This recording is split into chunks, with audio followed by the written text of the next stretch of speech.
Stimulus stalemate, talks set to resume today between White House officials and Democratic lawmakers as they work toward a new round of COVID-19 stimulus.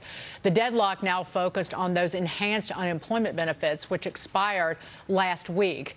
Joining us now, Florida Congressman, member of the House Judiciary and Oversight and Reform Committees, Greg Steube. Congressman, great to see you. Where are we on this? Good to see you. Well, I think the sides are still very far apart. I think you're going to see Mitch McConnell's drawn a line in the sand as it relates to liability protection, and Democrats and Nancy Pelosi want to extend this $600 a week.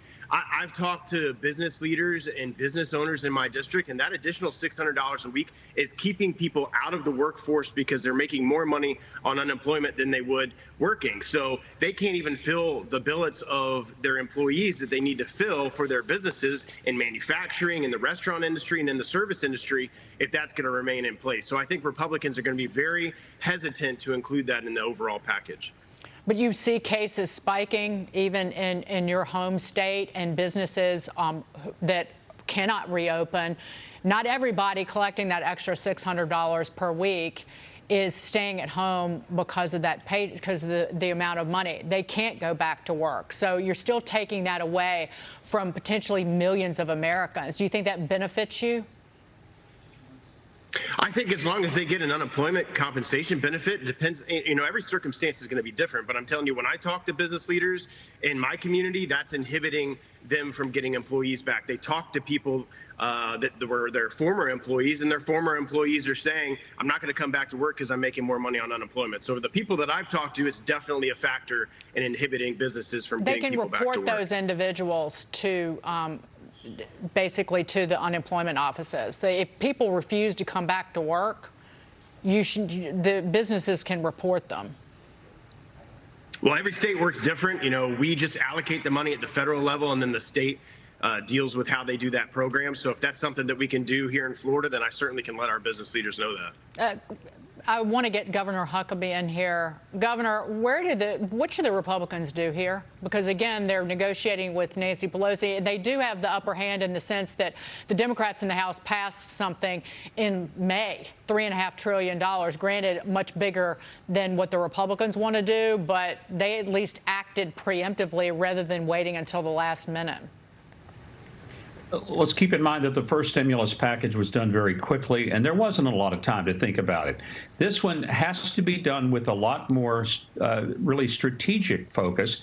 And I agree with the congressman. You can't pay people more money to not work than they get working. That's something that Congress and the states have to work out so that you are making sure that people who can't work, they get the money. They need the money. They ought to have the money. But people who can get back into the economy should, because it's very simple.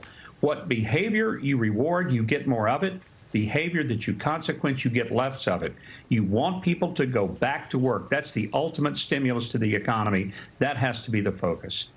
I want to move on to Microsoft confirming that it is in talks to buy TikTok's U.S. operations. The tech giant is hoping to have the deal done by September 15th. Congressman Steube, your thoughts on this? Well, we know for a fact that they're sharing information with the Chinese Communist Party. That is very troubling to me. It's also troubling to the president, which is why the president has talked about banning it. I think if the president and Microsoft can work out some type of agreement, then I would be comfortable with that. But if the president and Microsoft can't work out an agreement, I support the president in banning TikTok in the United States if they're sharing all of this data and all of this information and all this user information with the Chinese Communist Party. Just to be clear, TikTok, and I know the way the law works in China, that under Chinese law, companies operating there must comply with any government request for data. But TikTok has said repeatedly that it would never hand over such data.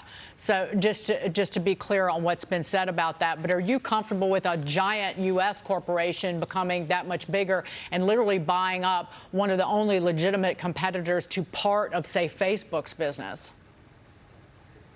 Well, that's one of the things that we talked about in the last hearing, the tech hearing last week.